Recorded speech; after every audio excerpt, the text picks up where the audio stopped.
Welcome to another episode of the Productivity Lovers podcast. Yay! We need like cheers. We do. We need to get some audio in the background, right? Some cheering in the background. Audience participation. Yeah, make this super fun. Yeah. What's up, everybody? Welcome to the Productivity Lovers podcast, the podcast about how to become more productive in your work and home environment. The Productivity Lovers podcast is brought to you by Chris Scrott, a certified professional organizer, and Deb Lee, a digital productivity coach. Buckle up and enjoy the show.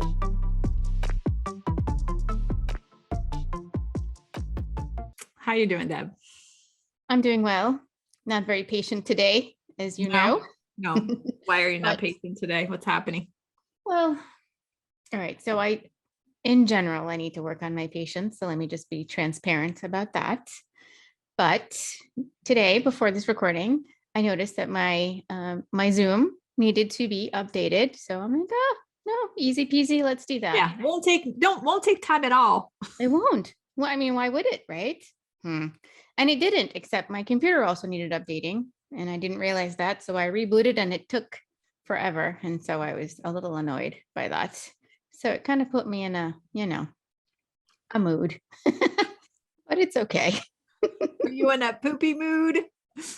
A little tiny bit, but then I find your lovely face. Do you find that productive people are in general impatient?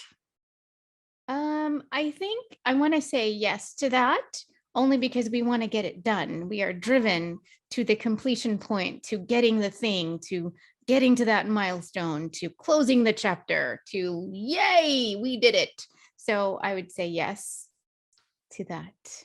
Yeah, I think my professional experience is that productive people are normally impatient just because they don't like to waste time. We don't, but I'm also finding that sometimes productive people, like say myself, do not wish to be interrupted. And then the patience gets tried. So if I'm really focused and deep into something and someone comes along to ask a very important question or to tell me something that is relevant, I don't really want to hear it. Like, dude, working. I almost feel like I need to have a sign that says, do not talk to me. But that would be kind of mean. Although back in my old corporate days, I did walk around with a sign saying, I'm not here. I would just stick it right to my chest. I'm not funny. here. That is really funny. We should bring back that sign. I'm not here. I'm not here. Talk to me at 2 or 3 or never. I'm not here. I work in the basement and the kids come and hang out down here sometimes when I'm working. And I did hang a sign up in the upstairs door that says do not enter. It's a really pretty sign, right? A pretty leave me alone sign. Of course, everybody don't even look at the sign. They're just totally ignored it. So then Rob put the picture of it's a funny inside joke between he and I. He put a picture of a scroll with fangs, like it's gonna attack you. And the sign says the scroll will attack you, and then people still ignore the sign.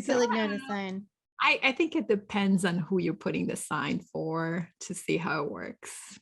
Yeah. I mean, I would say if one were to try this out in an office, you would maybe want to talk to your colleagues or your kiddos. Yeah, make sure that people are on board. Yeah. Well, this is a fun little tidbit, but is that what we're talking about today? Disturbing signs to keep people away, or what is stay away. No, that is not today's topic. Although maybe we can talk about that next time. But this time we're talking about the exciting world of meetings, to meet or not to meet. That's the question. And I think as there's another wave of COVID variants coming up, but I think as I'm experiencing a lot of my friends and my clients going back into their offices and their workspace, Yeah. One thing that, of course, everybody's complaining about is the endless amounts of meetings that they have to attend once again. Yep. And I feel like one thing that people were really grateful for is that because Zoom meetings were so exhausting, it feels like the amount of meetings that people are having diminished, or it was much more conscious of like how long people are spending. And because who wants to be in a Zoom meeting for, you know, hours and hours at a time? Who wants to be in any meeting for hours and hours at a time? I know. I personally hate meetings. I have always hated meetings. Whenever I went to meetings, I would be the person that'd be like, can I stand, you know, and how long is this meeting going to be? And what's the agenda? And who is supposed to be talking? And whenever people are off course, I'm always the one like, that's not on the agenda. I am like the, you know, so you are the meeting Nazi. I was the meeting patrol. Yes. Meeting patrol, more PC. Sorry. Yes. That's okay. I was like meeting patrol and making sure everybody's, you know, staying on task, but I haven't had a real corporate job in a real long time. And the only places that I go in meetings for are organizations I volunteer for. Okay. Those meetings tend to be very loosey-goosey too, because we're volunteering at times, and it's like there's a lot of side discussions that kind of encroach into the do they have agendas? So that, because that's a thing. It seems like everybody has agendas, but they don't really get followed. That's my experience. Oh, really? Agendas are a loose guidelines to how to get things accomplished in a meeting. Well, shall we correct the record on that? Well, I think today maybe you can give us like, you know, so what are some of the suggestions you would give to people if they were to have meetings in a more productive way? I think that's one strategy we could talk about. And the other strategy, I have a few strategies of my own that I like to suggest. I worked with a couple of companies on like before COVID on having strategic ways of meeting that wasn't disruptive and increased productivity for the overall company. That, you know, I was like, oh, how do we do this? And so I came up with a couple of things. I mean, I'm sure that I didn't come up with them. I probably read them somewhere, but I put them together put them to good use for these folks. And it changed a lot about the way they were doing business. So, so you go first. Like, what are your thoughts on like best practices to stay productive and still have a ton of meetings? So if you do a survey of just the average person walking down the street, they probably tell you they spend a lot of time in meetings. And they probably tell you that they don't want to be in those meetings. So I'd say the first order of business is figuring out who really needs to be in the meeting. Is it an all hands on deck sort of everybody? Or is it an all hands on deck for a department? Or is it just two people and just those two people? Or could we do away with the meeting altogether and just do a quick phone call or an email or a text message or a Slack message or something else? Do we really have to meet?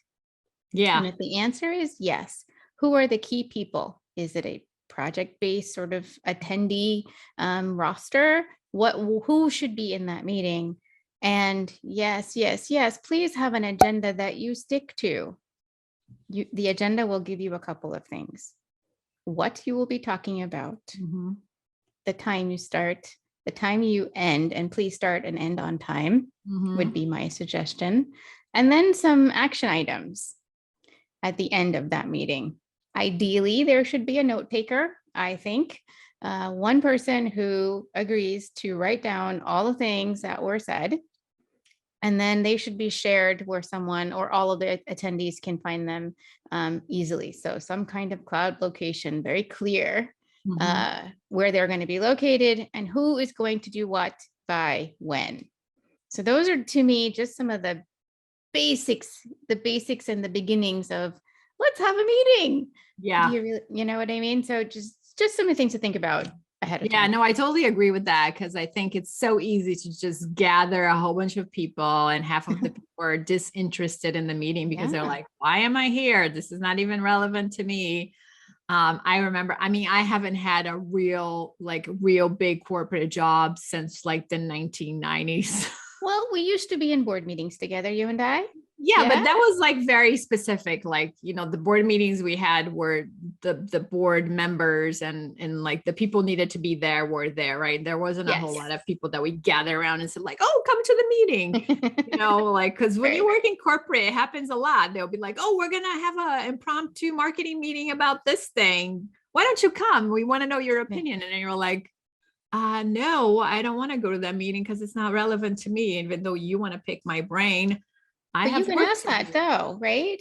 Yeah. So if I were to invite you to a meeting, you could say, so what will I get out of this meeting? Mm-hmm. And will I be able to contribute something that is relevant or helpful to you in this meeting? Otherwise, how about you send me that recap? Yeah. Well, Brene Brown has a mantra. She says 3 times, be uncomfortable rather than be resentful, be uncomfortable rather than be resentful, be uncomfortable rather than be resentful. And then she says, no, thank you. I don't want to go. I don't want to do that thing that you just asked me to. It's just a reminder, right? That like say yes to these things. It also means you're saying no to your productivity. It means you saying no to getting other things that are important, then they're actually relevant to your work or they're actually relevant that you want to do. So, so gathering a whole bunch of people for a random meeting is just not a very good use of time. I like the idea of a note taker and somebody that reminds everybody of what they committed to. Well, I don't know if I'm going to remind you, but I will take the note. I mean, I think if you have a recap, right, where it's like, Billy Bob committed to like doing X, Y, and Z tasks. And if he didn't write it down, then nobody becomes accountable for that. So when you have a note taker, there's a person that makes all of those tasks accountable. I am normally at meetings that person that writes all of the things people agreed to do and then create a task list and then send that out because, and I follow up too. Like, did you do the thing you said you're going to do? So you check. Nice. Yeah. So I think like in organizations where, people are volunteers and they're, trying to commit to something, it's good to keep people accountable. And I refuse to participate in meetings that don't have a start time and an end time. Love it. Love it. At least a loosely, a roundabout saying like this meeting is going to be an hour and a half ish. I don't want to hear the ish. I want the start at 1, end at 2. I don't want any ish at all. I haven't been in a meeting that was like started at 1 and ended at 2 in a real long time. Even when the said that. I think we have to respect other people's time and the other things that they have to do because they don't have all day to sit in a meeting. I mean, as lovely as it might sound, which it does not, by the way, they have other things to do. So you need to be respectful of their time and the rest of the things that they need to take care of. And so if we say the meeting is going to be 30 minutes, then we need to be 30 minutes. We need to start and end on time whenever possible. And if we find that we're going over even by just 1 or 2 minutes, we say, hey guys, we're going over by 1 or 2 minutes. Is that okay with you collectively? Or shall we just do the 1 or 2 minutes via email? What do you think? Like, think that through a little bit. Yeah. I think that I hate to always be the person that's like, that have shame about like, no, you can't go because we are like, I have other things to do, but I feel like I'm always the person saying like, hey, sorry, I gotta go. Like time's up and like having to be the one to leave. So one organization I worked with, we established meeting free days, which I think it's a little bit more common. Or there are companies that are establishing, like Fridays and Mondays as meeting free days where people have the time to like catch up and do work instead of spending endless amounts of times in meetings where they don't get to get the work done. And I think the research shows that an average employee spends 5 hours either in phone calls or in meetings. Oof, and they, by the time they have a lunch break, there are only a couple of hours worth of work left that they can actually do productive things. And I'm sure there's somebody coming along, interrupting them in there as well. And text messages and things that come in that take their attention away. So do they really even have 5 hours? Yeah, I have never had a job in the age of technology. Like the last real job I had in corporate, once again, it was in the 1990s and we barely had email.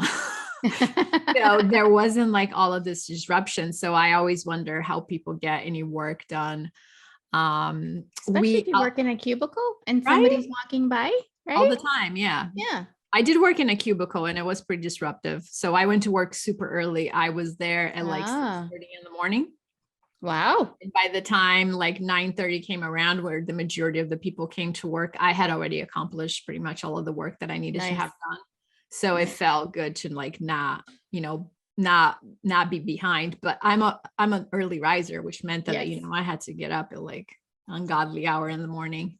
So back then, did you also have the no Monday meeting or the no Friday meeting? No. Did you? No. Okay. No. That was a strategy that I came up with for one of my clients. That was, and it doesn't have to be Mondays or Fridays. It could be Wednesdays. It could be any day. Like it could be a half day, right? Where you just letting people stay focused and just getting work done instead of having a whole bunch of meetings. I like Mondays. One other strategy that I like to use is like stand-up meetings. Yes. And and walking meetings too. I read about them a long time ago, and I was like, stand-up meetings are great because people tend to get tired when they're standing, and then they stay focused. And they get to it, right? Yeah, they get to it. They get right to the point. It's like we're standing here, we're gonna do this thing, and then we can, disperse and go. So we don't have a conference room, we don't have snacks, we don't have coffee. It's just like, three people standing with their legal notepad and a pen, and then we just get stuff done. I think that's when an impromptu meeting is okay. I will say yes to an impromptu meeting if we are walking from where I am to where I need to be, and you can get it done in those few minutes, or if we're standing up, then we can talk. And it's going to be short, concise, get right to it. What do you need me to do? And what are you going to do after? Like, what do I have to deliver? And am I even the person you need to deliver something? So I love that. Love, love, love, love, love. So I think one question that we got not that long ago was like, what do you do when you can't say no to any of these meetings and that you just kind of like, so do you have any strategies for people to just kind of like, how do you dash out of meetings when you're expected to be in them and still get all your work done and be still productive? Yeah, I do go back to what I said earlier. I think being forthright with your manager, supervisor, whomever, your direct report, whomever you report into, to say, by attending this meeting, it will take me away from this important project X that I'm working on, that you assigned to me, that, I won't be able to manage that. So is it possible for me so if I am needed, can I stay for the portion that I'm needed for? I think offering some options so that it's not just, I don't want to attend this meeting, it's going to be boring. It's more, I really want to attend to this important thing that I'm working on. And so can I come in just for the portion that it's relevant to me? Or if it's all right, can I get an email recap? And, whatever piece you need me to work on, I can work on that. So I think having that rapport with your person, your manager, your supervisor is really important. And to be able to feel comfortable offering that up. Otherwise, you will be sitting in said meeting for however long it is, and it will be painful for you. Yeah. Right. I think what I hear you saying is like communication becomes really important when you're trying to be productive in an organization that is driven by meetings. Yes. Because I don't think everybody sees meetings as a waste of time. And sometimes, sometimes they're not. Yeah, sometimes they're not. You and I run businesses, and I think that we can see relevance to meetings all the time. And we can also see how they can be a waste of time. And I think sometimes meetings are also a way to build community. Yes. That may seem like it's not a very good use of the time, but it's building it's building relationships between your team members. So there's a lot of moving parts to meetings that I think sometimes like we productive people don't necessarily understand or see. And the person that is, putting the meeting together may not necessarily explain fully. So meetings are hard. They are tricky, but of course, I'm going to say there's an app for that. There is an app for that. So I talked about agenda and action items and where to find the meeting recap and all of that. There is an app called fellow.app. And I found out about them on Twitter, of course, because I'm always on Twitter. And they have all of those things. They have meeting templates. So if you always have a similar kind of meeting with all the same similar types of data, so maybe you always have the date and the time and the type of meeting that it is, and then the outcomes and who's going to do what, you can pull from a bunch of templates that they have. It's all stored in one location. You can invite people outside of your organization to see that part of your meeting and the agenda and the notes. So it's not just for inside, it can be also for vendors and other people that you work with. So I love that notion. Now, I have not used fellow.app, but I love the features that it says it offers. So I would be willing to at least give it a test drive. So check out fellow.app. And no, they did not pay me to say that. I just happen to know them on Twitter. No, this podcast is complete ad-free. All of the things that we're talking about are completely out of our own personal liking or reading or experience of some kind. Yeah. So at this point in the podcast, we're just giving away all of our free advice that we have. So, I have never heard of that app, but that sounds interesting. Yeah. I know you like things that organize, things, and that sounds like the perfect tool for meeting, gathering information. Evernote also, by the way. So Evernote has meeting templates. So if you're an Evernote user, you don't have to keep wasting time recreating the same thing that you use on a regular basis. Right. So it shaves off that, extra couple of minutes or hours, depending on how long it takes you to do something like that. Even if you're just saving 1 minute by using a template, when you add up those minutes over time, obviously it counts. It counts against how much time you have to focus on other things. So whenever you can, use a template, use an app if you'd like, or just have in mind that you're always going to have an agenda. There'll always be an action item. There'll always be something assigned to someone to complete by a certain date. Now, the follow-up piece, I feel like that can get a little murky. So you're good about following up. And if you're a manager who isn't, then, maybe an app like Fellow would be needed, because it can kind of help you do some of that too. Yeah, that's really good. I think one last question that comes up for me about meetings, like, what do you do with all of the notes you take after the meetings?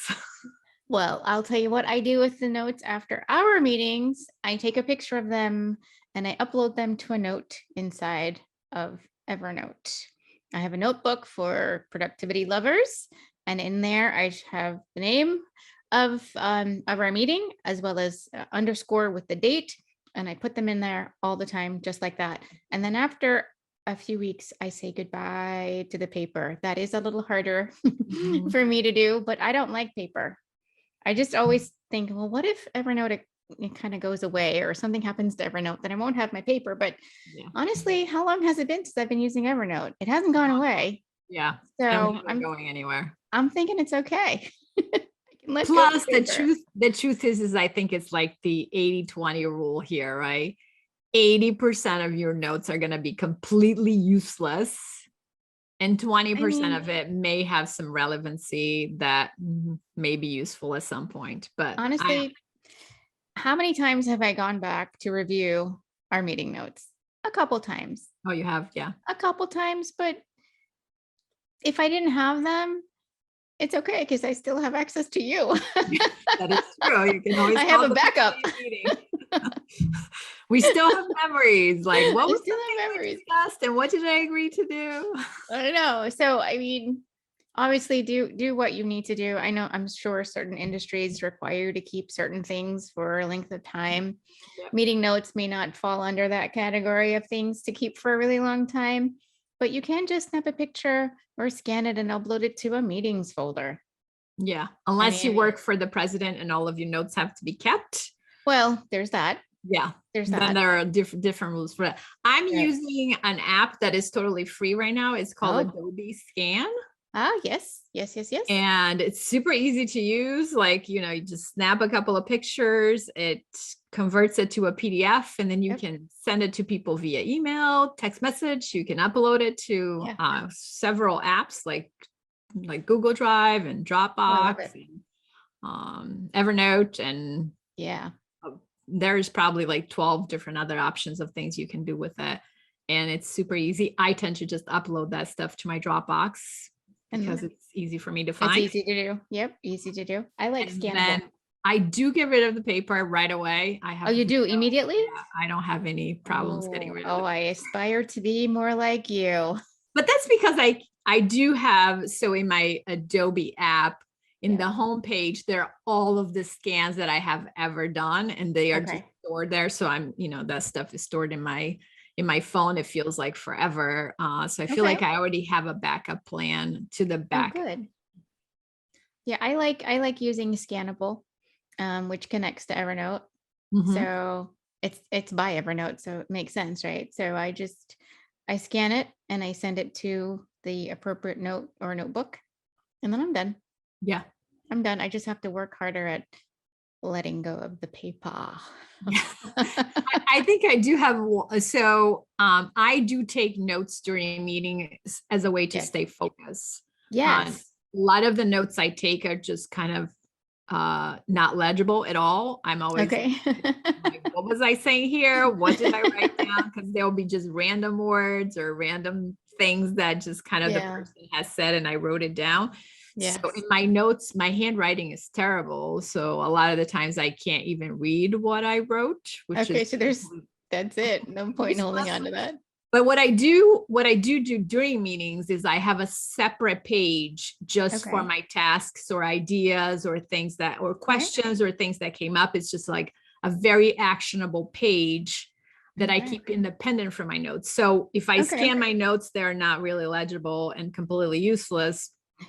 It's just a matter of to feel like it's okay for me to let go of the paper, but the one page with all of my actions, I actually that you hold on to disperse the thing into different parts of things that need to happen. So that's that's my only other tip on meetings and conferences and things like that. Yeah, I think try not to capture every single thing that's coming out of the meeting, but the more relevant things, and use keywords. So we use keywords a lot when we're talking about tagging digital files, but when you're taking notes, you can use some 1 or 2 words that will jog your memory for that portion of the meeting that you wanted to remind yourself about. And if there is a meeting note taker, then obviously that makes life a little easier as well. I don't think you need to hold on to the paper, of course, but I do love that there are all of these various options of writing. And I love, you can type your meeting notes if you'd like. You can rely on someone else to do that. And I love your point about how writing can help you to stay focused and present in the meeting. All right. So, if you start doodling, then you're kind of off going somewhere else. But doodling is helpful too, right? I think it's a way to engage the brain so you can hear what's being said without wandering into la la land.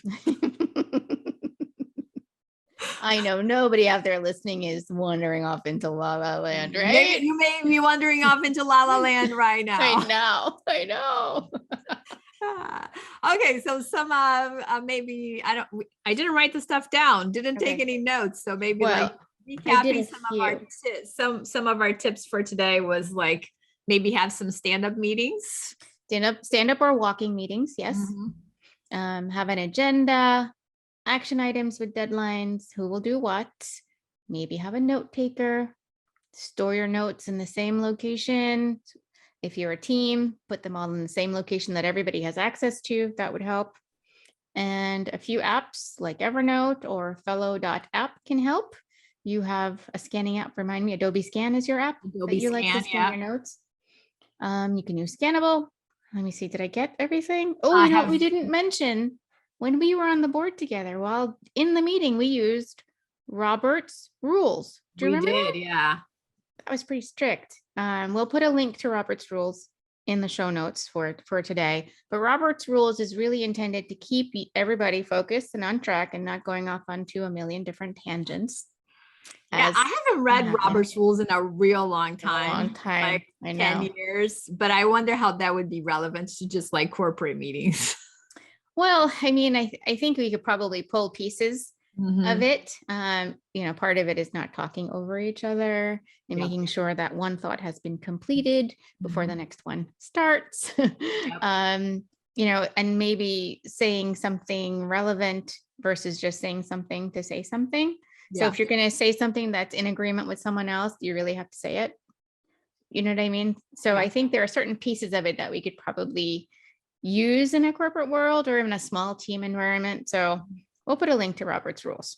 That sounds cool. And I think one of the other tips that I talked about was having meeting-free days. Oh, yes. Yes. I do love that. Especially after you come back from vacation, please do not schedule a meeting on Monday morning if you can avoid it. Yeah. Please give yourself some buffer, time to just kind of catch up and regroup. So I love that. Love that. I'm always grumpy on Monday meetings. Yeah, I think if you have to have a Monday meeting, I would say Monday afternoon is better than Monday morning. But, just my 2 cents. Cool beans. Lots of good stuff today. I hope that we totally get it. Like meetings are a total distraction to your productivity. And it's something that we're going to go back to having more and more as we go back to our old way of living, not the lovely COVID Zoom time meeting that we have had over the last couple of years. If you're using some amazing meeting strategies for you, yourself, your team, your company, and you'd like to share that with us, we would love to hear about it. So find us on social media and tag us along and let us know what you're doing. Yep. And you can find us, of course, at productivitylovers.com. Thanks for joining us once again. We'll see you soon. See you next time. Deb. Bye. Thanks for listening to this episode of the Productivity Lovers podcast. We hope you enjoyed it. Please be sure to subscribe so that you get notified when we upload a new productivity podcast. For more tips and notes from the show, check us out at productivitylovers.com. Talk to you soon.